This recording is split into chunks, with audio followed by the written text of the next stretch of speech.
Hello and welcome to the No Balls Podcast. I'm your host, Patrick McDonald. With me, co-host Sheldon Kaufman. Episode 9 here of the preseason show for the NBA. This is the Philadelphia 76ers. This is going to be one of the more interesting podcasts. They had a very productive offseason. They've been a great team over the past couple seasons, even if the playoff success hasn't reflected it. You have anything here before we start on Philly? It was really interesting to see Maxey be able to shine without Harden there this year. I think it was just big for me, and that's really all I got going into it. Yeah, and it was also the first year of the post-process era with a competent head coach as well. Yeah. Maybe, you could say Brett Brown was all right, but first year after Doc Rivers, big stuff here. They went from Doc Rivers to Nick Nurse. We'll definitely see in some of the stats here that was a very big thing for them. With the 2024 team, 47-35, seventh in the Eastern Conference, a first-round playoff exit. A little short of expectations I'm sure fans had on the team, but it was still a very solid season for them. Expected record based off of their net rating, 49-33, eighth in the NBA. At home, 25-16. On the road, 22-19. Either way, no matter where they're playing, they're a pretty solid team. Pre-All-Star game, 32-22. Post-All-Star game, 15-13. I believe Embiid played a good bit in each of those and missed a good beat in each of those things. We'll get to the with and without Embiid stuff later. In the Eastern Conference, 31-21, very good. Versus the West, 16-14. Again, solid. Clutch games, 18-18. Again, that's why they underperformed their net rating a little bit. They weren't great in clutch games, and then in other games, 29-17. The big one here, with Joel Embiid, 31-8. Ridiculous stuff without him, 16-27. Do you have anything on the Boston Celtics here? Well, the 76ers last year, I think it was interesting seeing them as a 7 seed, especially the strong start they had pre All-Star break. But we saw, like you said, when Embiid got hurt, they just kind of dipped completely. Number was 16-27. I think you Yes. said. Saw him as the 7 seed, but Embiid was coming back. I'm sure you as a Knicks fan was worried that you had to face the 76ers. And then just things didn't end up going their way in the playoffs, but they made a lot of big splashes in free agency, which we're going to get to. But overall, I think the 2024 76er, 2023 76ers underperformed expectations, but it was because they had one of their main stars miss half the season. Yeah, and I brought up the record themselves, but they were pacing to win 65 games, which would have been the best in the NBA last season. Yep. This the injury showed in the record, it showed in the stats. I would take a lot of the numbers we go over here in a second with a grain of salt. That being said, last season, 3.2 net rating, eighth in the league, still very solid with Embiid missing a ton of time. 14th rated offense with a 116.2 offensive rating. That being said, with Embiid, they were a 122.4. I think the Celtics were a tad bit better than that, but I think they would have been a top 3 offense in the league. And yeah, I just checked my Celtics notes. They would have been a point behind the Celtics, but either way, a top 3 offense with Embiid. On the defensive side, 113 defensive rating, 11th in the league. With Embiid, it was a 111.9, so a little bit better, not as big of an offensive a jump as the offensive end. You have anything here before we get into the other parts of the offense and defense? Yeah, I'm sure we're gonna get to it in the scheme stuff, but I think the offensive numbers just alludes to how good Tyrese Maxey and Joel Embiid are at the two-man game. Uh, but we are gonna get into that later. But that's why I think it was a big. It's different when you have like Paul Reed running that instead of Joel Embiid, Yeah. just because of how good Joel Embiid is, being able to knock down the mid range with ease, step back for three. stuff like that. Just brings a whole new dimension to their offense. Um, we'll go into their offense here. Transition offense, they were fourth in the league last year. Very solid. In the half court, 12th in pick and roll ball handler efficiency. This is one that wouldn't really see a hit without Embiid. He's not doing too much ball handling. They were 18th in frequency, 62nd percentile. Very solid. And maybe you could argue that outside of Maxey, they didn't really have anybody who could really do this. I think they were still a pretty good pick and roll ball handling team. This one kind of surprised me here. Pick and roll man, 21st in roll man efficiency, 11th in frequency, 31st percentile. Not very good. You would expect, Joel Embiid there, that it would be a little bit better. But when you think about how they used him a lot more, it was more as a post-up player and a passer. So and maybe this could also point to why the Harden fit didn't work as well as you would hope it would. Um, Either way, it is a room for improvement for them. And then this kind of solidifies that thesis that I had before. Fourth in post-up efficiency, 10th in frequency, 90th percentile. They were a very good post-up team with Embiid. As far as isolation, 15th in isolation efficiency, 3rd in frequency, 55th percentile. Very solid. You have anything here on the offense? I think you're muted. Oh yeah, my bad. Um, those numbers all make sense to me. Maxey's one of the fastest in the game, especially transition. Their transition numbers being so high. Maxey's just quick. I think it's so much better him running the offense than Harden, just because Harden's just so much slower. But Yeah, that pick and roll is very interesting. But I mean, you said Joel Embiid would be there, but he wasn't there for half the year, so I think that's maybe why the numbers are a little down. But also the post up stuff makes sense. So yeah. They were overall a pretty solid offense, regardless of Embiid missing that time. I'm pulling up the number real quick. Um,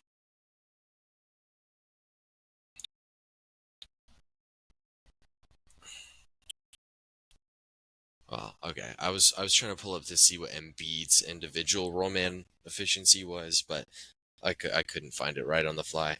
Either way, good offensive team. Mainly ran through the post. This was Nick Nurse. He's stamping his print on a team that's previously struggled. The big thing watching it on film is they're doing all the little things right before that they couldn't do right with Doc Rivers. Moving forward to the defensive side of the floor, like we said, 11th in defensive rating, 16th in transition defense. League, it's average. It's not too good, not too bad. In the half court, this one, I didn't realize this. I wouldn't have thought this going into it. Third in pick and roll ball handler defense, 11th frequency, 90th percentile. This was actually the strong suit of their defensive game plan because they could really contain pick and roll handlers. On the defensive side, or even more on that side, 10th in roll or 16th in roll defense, 23rd in frequency, 48th percentile. Very solid. It's not great, but it's not bad. That paired up with their pick and roll ball handle defense, they have a solid pick and roll defense. And like with every stat here, they were probably better with Embiid on the court. yeah, 20th in post up defense, 35th percentile, 26th frequency. Not really that good defending in the post, strangely enough. It didn't happen a lot to them, at least. So they weren't bleeding too much on that end. 16th in isolation defense, 25th in frequency, 48th percentile. It's perfectly fine. They rode the great ball handler containing from the pick and roll to be a pretty solid defense. If you look at the other things that we write down here, 10th in offensive rebounding, their weakness on the defensive end, 25th in defensive rebounding. You got anything on the defensive side of the court? They just have they had really good defenders last year. A guy I'm high on, Kelly Oubre Jr. He was a guy that was in there helping a lot with deflections. He's a guy that can switch 1 through 4. They had a lot of those guys that could kind of guard multiple positions, a lot of versatility, and also no one's gonna be posting up on Embiid. It's really hard to score on Embiid in the post, like not in the post, but if you're a smaller guard trying to drive on the 76ers, you're gonna be met with a big old dude pause at the rim. Yeah, But or with that's his elbow. basically yeah. But like it or not, it's just a really good defensive team. I don't think a lot of people know that they're. I don't think a lot of people have them that high defensively, but I think they're one of the better defenses, top 10 defenses in the league. Yeah, and I think Nick Nurse really brought over a lot of the stuff that he did in Toronto, and it really Yeah, showed with this team. I mean, and then getting Kyle Lowry, who was like the head psycho of those Toronto teams. Um, yeah. we didn't touch on it before in the offensive section. 18th in 3-point percentage, 19th in 3-point attempts, 22nd in pull-up three percentage, 9th in attempts. Not a great shooting team, but it wasn't the key part of their offense. The key part of their offense was two-man game with Maxey and Embiid post-ups, and they were very good at that when they ran it. So you got anything here before we go forward to coaching and scheme? No, we can go ahead and get into that. Yeah. All right. Lineups. It's Embiid shooters is whatever that is the theory for making these lineups. There's not too much of a outside of that. Like they would run guards, they were fine running two guards. The other guards they were running were often just Kyle Lowry and um, D'Anthony Melton, so it didn't matter if they were running two guards because those are guys who can really guard. But of course, that's with Maxey playing too, who he has his weaknesses on defense, but you had when your Yep. other guard out there is a dog on the defensive side of the ball, it doesn't really matter. Um, Other than that, it's wings. They're playing Tobias Harris at the 4. They're playing Nicholas Batum at the 4. They have a spacer who's a little bit tall, but he's not necessarily another big out there. Um, you got any lineup stuff or Nick Nurse stuff? Because we'll definitely get into there. Um, Nick Nurse wise, no, not really. And then yeah, I agree with the lineups. They'll go center and then just shooters and defend, like a lot of 3 and D type of guys, and then Yeah, Maxi to run the point. Pretty yeah, simple lineup, very yeah. They effective. they just want the lineup to have space for Embiid to score. Um, Yep. this is a relatively new coaching staff, so I did get a little bit of stuff on it. Nick Nurse, second year here. The entire staff came over with Nick Nurse from a bunch of different backgrounds. Bobby Jackson from the Kings, Brian Gates from the Suns, Kobe Carl from the Lakers, Donnie West from Penn State, Rico Hands from the Kings, and Mike Lombardi from the Hawks. A ton of guys from everywhere. I believe that was all the names listed in general, but there's no common theme here. It's a bunch of guys that Nick Nurse thinks are good head coaches, or not head coaches, but good assistant coaches to have on his staff. Um, Scheme stuff. I'll let you go ahead and get the floor here to start. What did you compile for their scheme stuff? I saw a lot of dribble handoffs, especially with really anyone. A lot to Oubre to attack it, even to Embiid, or they'll go with the fake dribble handoff with Maxi and just let Maxi drive to the paint, and then even they'll kick it out to someone on the wing off that package. That's one of their favorite plays, I think. A lot of downhill action, and then kind of just let Embiid cook. Yeah, I mean Nick Nurse allowed this team to play their strengths a lot more than they had in the past. Maxi's straight line quickness has never been highlighted more in an offense. Embiid's skill is now emphasized a lot more. Under Nurse, he was used a lot more similarly to Nikola Jokic than before, where he was used a lot similarly to Shaq. They're putting him in a lot of better positions to make passes out of and make defensive reads out of. Um, and they're not expecting him to just go out there and make something happen. They're doing things around Embiid while he's posting up. Um, Everything here makes more sense than it had in the past couple of years. Really good stuff. Um, on the defensive side, um, I wrote down that they will use zone a good bit. Nurse did it in Toronto. He did it a little bit in last season. Um, it's really kind of just the change up to their man defense, but they will do it sometimes. Basically every time. Um, they guard and pick and roll with Embiid, he's in a drop. He's 7'1". They want him near the basket. That's their defensive strategy for sure. And then outside of that, they are pretty switch heavy. They will switch outside of Embiid pick and rolls. Yeah, that's all I really got. Drop coverage with Embiid. They really don't like to switch with Embiid at all. In times where it does happen, it always leads to a bucket in the paint. Like you said, we saw zone in the playoffs against the Knicks. Whenever they started torching that man defense, we saw them go to it, and they just have a lot of good defenders that can switch. Like I said earlier, they can Yeah, switch the 1 through 4, and then just let Embiid sit there in the paint pretty much.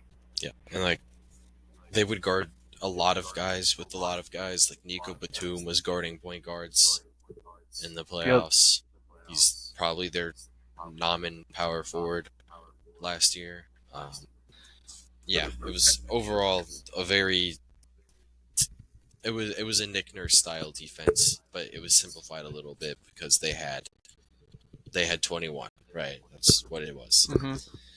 Hmm. Going forward to their off season now. In the draft, they had pick 16. They drafted Jared McCain. Pick 41, Adam Bona. UDFA Justin Edwards. UDFA David Jones. Do you have anything? I'm sure you have everything or some stuff on a lot of these guys. Do you want to? Um, Is there anyone that you want to touch on first? Well, I mean, I think we'll go with one of the more known players in the draft, Jared McCain. This dude's an elite shooter. He excels in catch and shoot, pull up, off the dribble. He has shown the ability to drive. He is a little weak finishing around the rim just because of his size, 6'3", 195. But I mean, he's 41% from the 3 point line. I think they went out and got another shooter really. Um, Yeah, 14.3 points per game, and really really good shooter.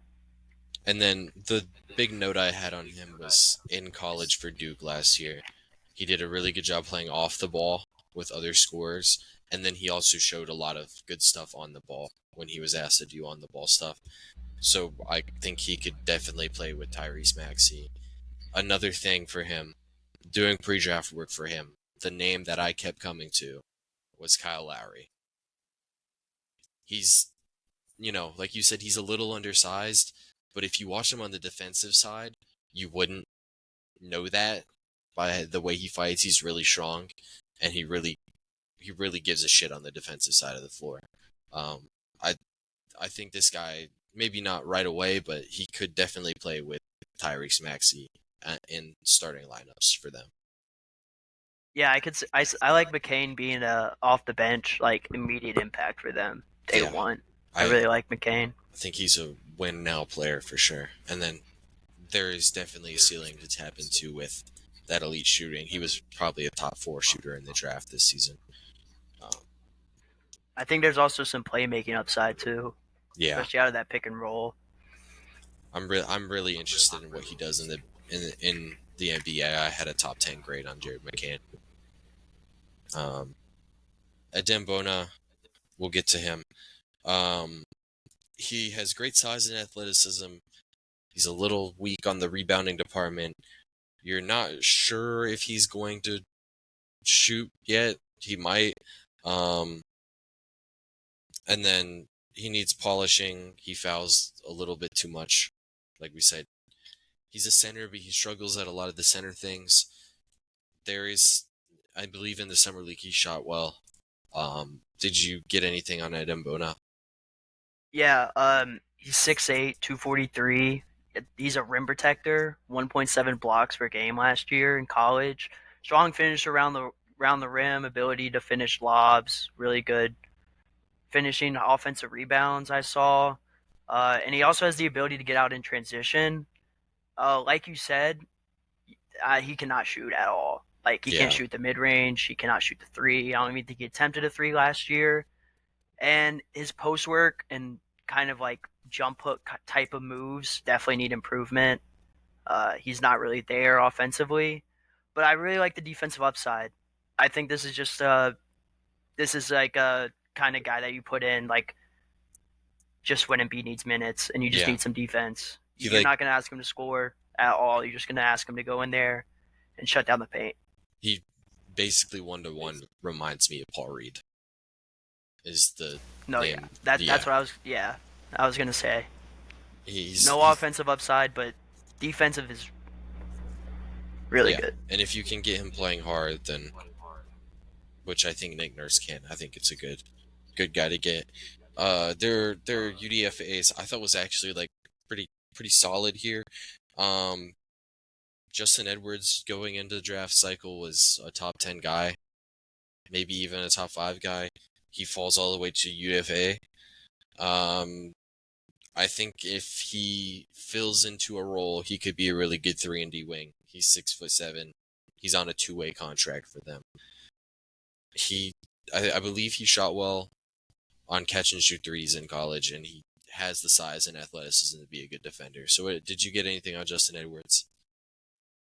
Okay, No, I didn't really get. I didn't do really much work on the undrafted free agents at all. Really. yeah, he was one that I did know. David Jones, he's 6'4". He's a playmaker. He might I'd seen he's at least 6'4". I've seen up to Mhm. 6'6" on him. He's a wing. It's a good body type and player type to take a shot on. It's a 2-way contract. He probably doesn't end up being too much for them. Um, Yep. Overall, though, I do think it was a good draft for them. I think McCain is a legitimate NBA player. 100%. I think he's NBA ready for sure. Yeah, one of the more NBA ready players in the draft, I believe.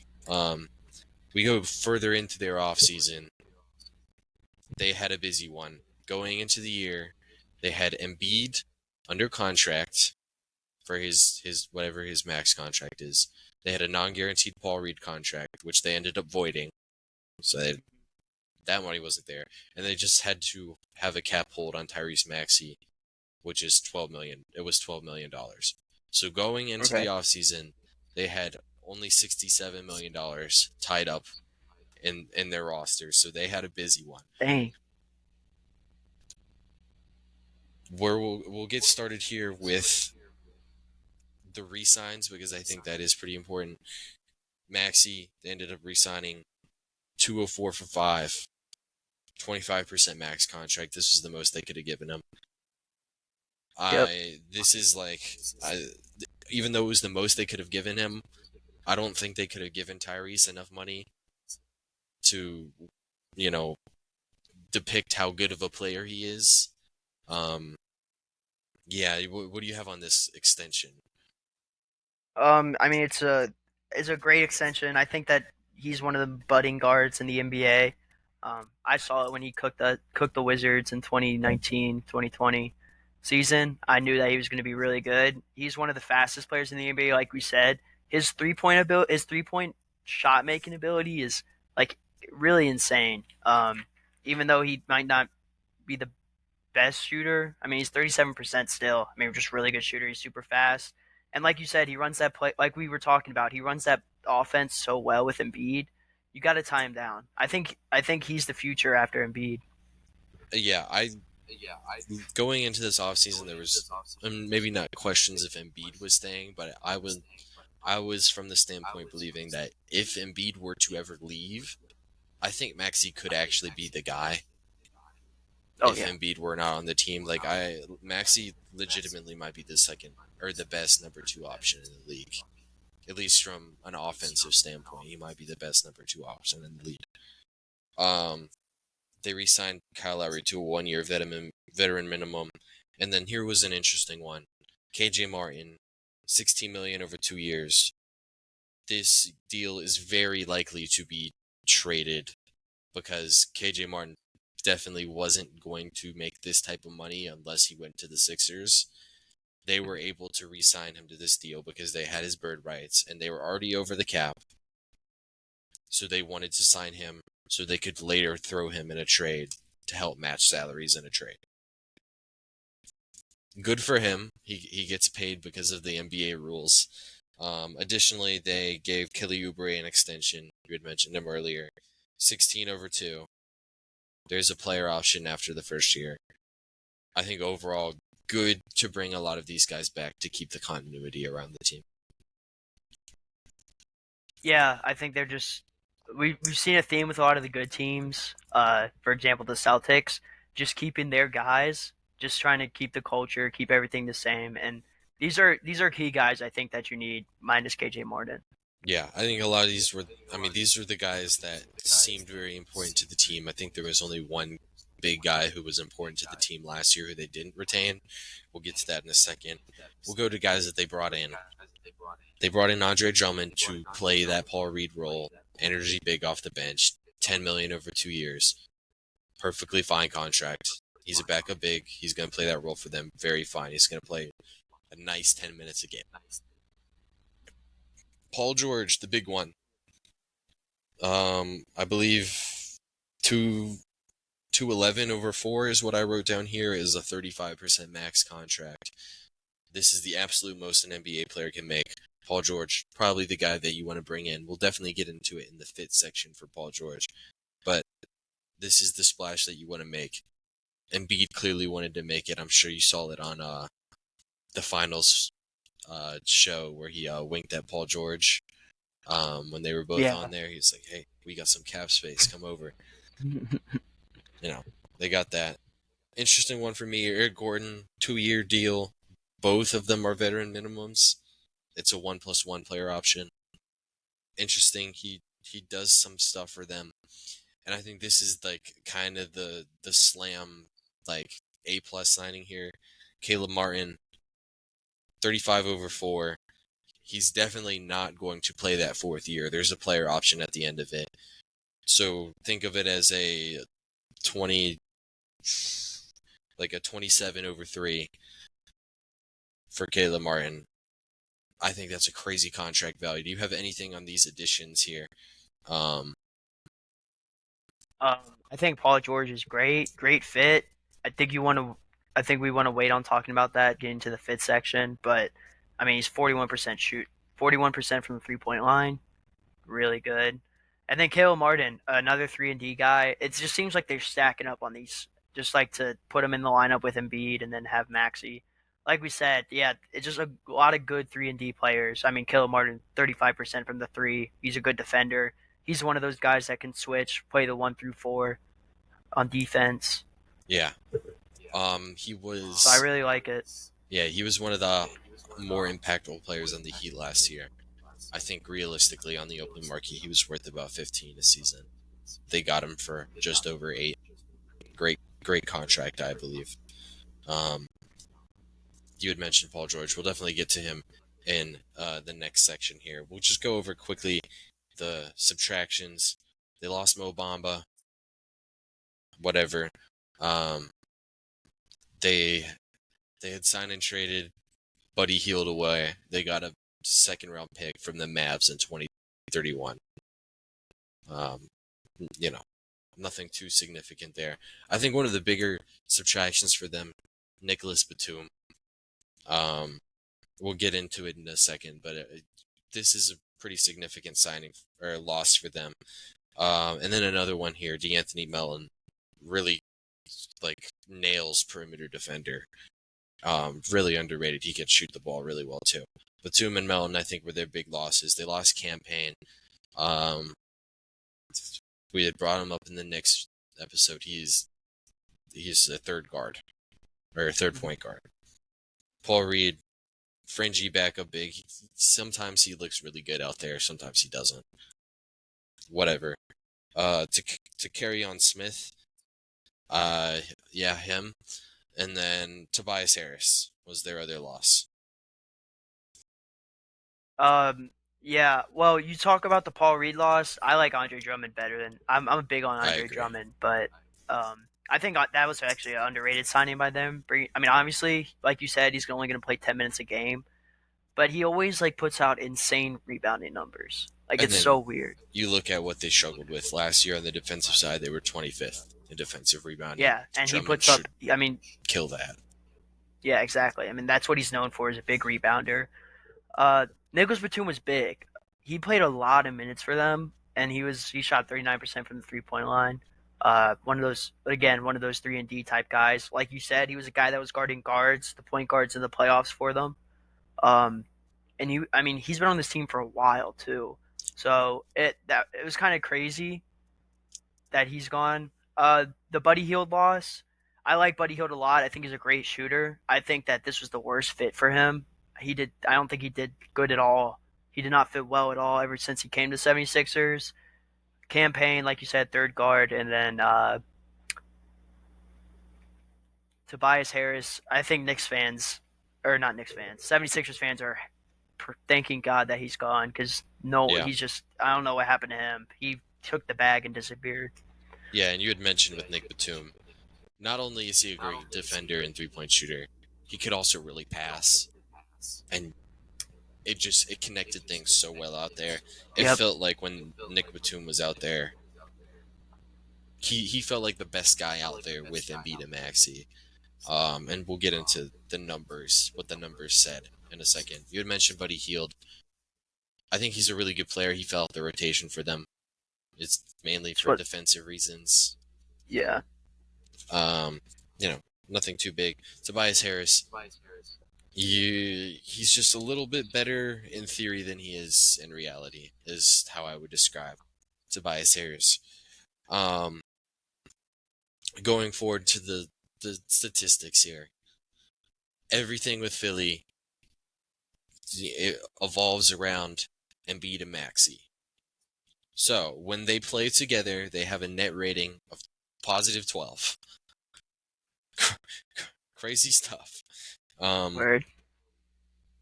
Yeah. To start, in the lineups when Embiid and Maxey play together, the best other players with them, Nicholas Batum, D'Anthony Mellon, Patrick Beverly, and Tobias Harris. None of those guys are still on the team. Yeah. When Maxey plays without Embiid, they have a net rating of 1, so positive 1. The best players in those lineups with Maxey, Paul Reed, Melton, Beverly, Lowry. Lowry's still on the team, the other guys are not. When Embiid plays without Maxey, the best players in those lineups, Melton, Batum, and Beverly. None of them on the team. So, if you look at what they're replacing here, they have to replace Batum and Melton, who are essentially their two best role players next to Embiid and Maxey. What they did to replace that, they brought in Paul George, they brought in Caleb Martin, they brought in Jared McCain. I think those guys do a really good job there. Tobias was interesting in these lineups. He actually did look positive still. And then you had brought him up earlier, and I didn't think this actually watching the Sixers. Oubre was one of the worst players in these Embiid and Maxey lineups. And they brought him back, but I don't know if he's going to be an integral piece here. And in reality, he probably doesn't end up starting for them. So, I have it different, but yeah.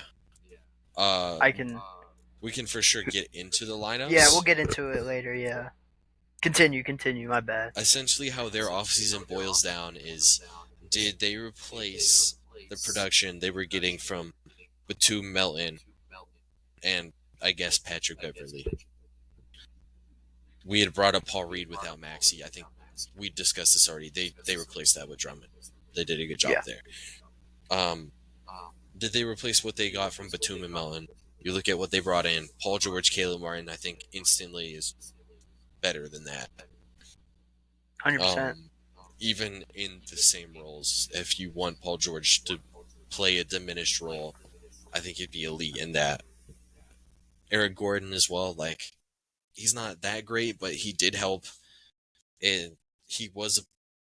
We'll get into it in the Suns episode, but he was a higher net positive than Bradley Beal was last year for the Suns.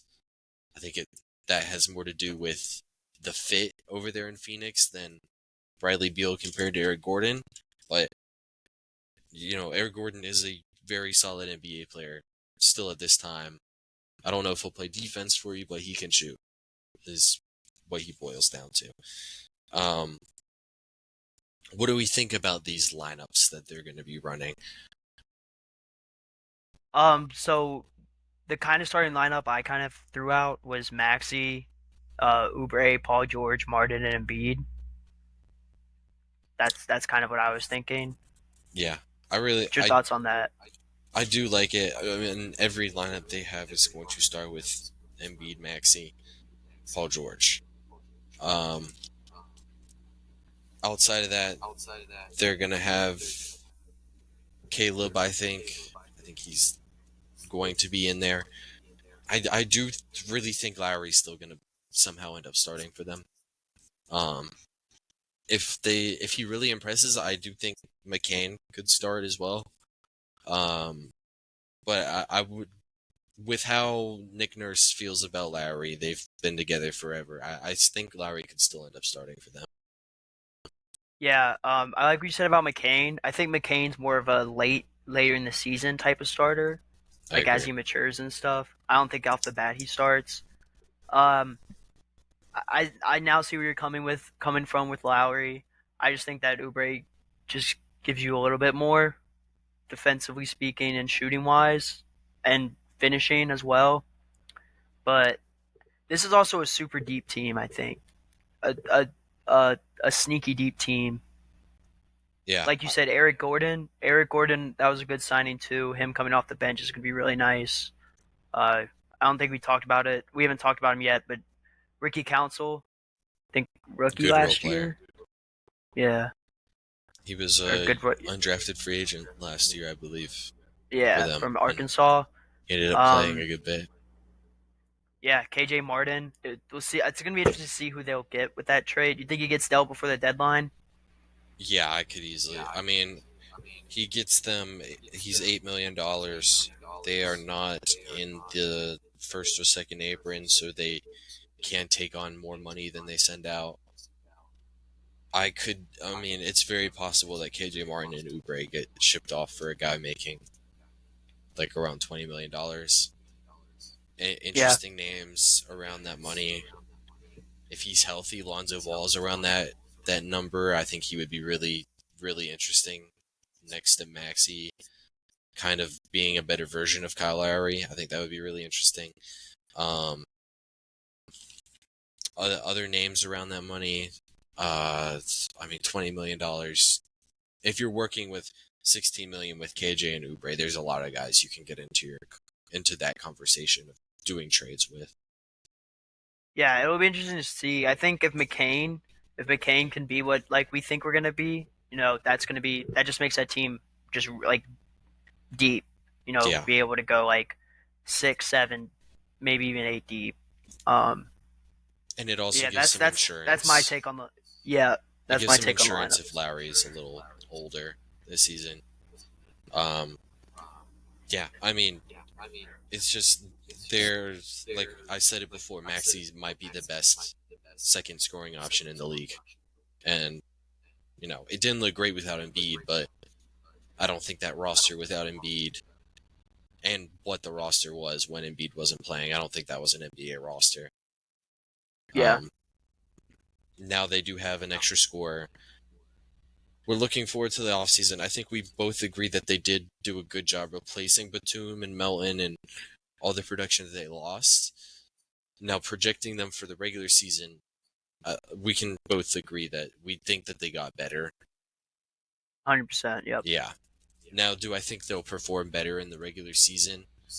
Maybe. It depends on how much they really care. Like, how much do they push Embiid in the regular season? Because I think there is an argument that they should,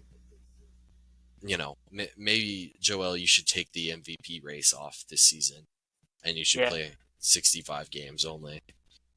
Um, I think that's very possible. They can actually do that now because they have Paul George. Paul George himself might need to do some of that as well. Um, I still think it's going to be a good regular season team. I don't think they're going to necessarily run away with a top 2 seed in the league. Um, I don't see that outcome for them because I think it's best for them to be healthy going into the playoffs. Right. Okay. Yeah, I think this team definitely got better this year. Like you said, they did a great job of, balancing their losses. I think Paul George comes in and has a great year. He shot 41% from the 3-point line. And that's in a role where he was the main scoring option or the number two scoring option when Kawhi was off the court. Now, he's that two, like you said, Maxi's that good, maybe even three guy, and B's the obvious one. I think Paul George puts up very good numbers. Um, I'm really excited. I think he has a big year, and I think this team not going to be the top two, like you said, but they will be in the upper echelon at the end of the season. Yeah, they did Yeah, a good job this offseason, though. I really certainly. like the Drummond signing too. I don't think they necessarily are a better regular season team now. I mean, if they really push to be a better regular season team, I think they could be. But I think this really, significantly increases their chance of winning in the playoffs with the moves that they made this offseason. Or at Um, least getting past the second round. yeah, we'll see at the end of the Eastern Conference where we end up predicting them to be in the Indiana episode. Um, Overall, I think this is a great offseason. It now gives Embiid a reason to sign his big extension that he's probably going to get. It's going to be the biggest in NBA history for sure. Um, Good offseason, really good stuff. Um, we'll go forward offensive, defensive, MVP stuff. What do Yeah, you this have one. here? Yeah, this one was another tough one for me, but I just can't see a world where Embiid is the offensive player of the year for them, or offensive MVP for them. Not saying that Maxey isn't great, not saying that Paul George isn't great, but there's just no way that Paul George or Embiid doesn't get most of the possession touches, most of the shots, and all the games. Yeah, Um, Defensive player of the year, I kind of threw a wild card out there. I went Kelly Oubre. Uh, I talked about it a little bit earlier, but he's a guy that can play 1 through 4. I think he was one of their better defenders last year, except for D'Anthony Melton and Embiid. But I like Oubre, and my X factor is Paul George. I think you can go Maxi here. I think that's the other choice, but I think this is the guy that you just traded for or you just signed. You gave him a huge contract, um, and I think he's going to come and improve it. And like I said just a couple minutes ago, I think he's going to be a great fit in a lesser role. Who certainly. do you got? I obviously had Embiid. No way that he's not the big piece for them. I think you would mention with Paul George. I don't think Paul George will put up the counting numbers, so there's probably going to be some narratives that Paul George fell off, but he's not going to actually be any worse than he was a season ago. He's just not going to get as many touches. Embiid's still probably going to average 30 points a game for them next year, even if he's, not he doesn't have this. He's not stomping on the gas. He's just got his foot on the gas. Defensive MVP. It was really interesting because in reality it should be Embiid because he's Joel Embiid and he's a great rim protector. I ended up putting Caleb Martin. I think if somebody's going to fill that Nicholas Batum role where he just kind of guards everybody, it's going to be him. You could make the argument that in the playoffs that's going to be Paul George, but I think in the regular season they're not going to overtax Paul George like that. Caleb Martin's probably going to do a lot of that in the regular season. I think he should be really good at it as well. And then X Factor, I put health.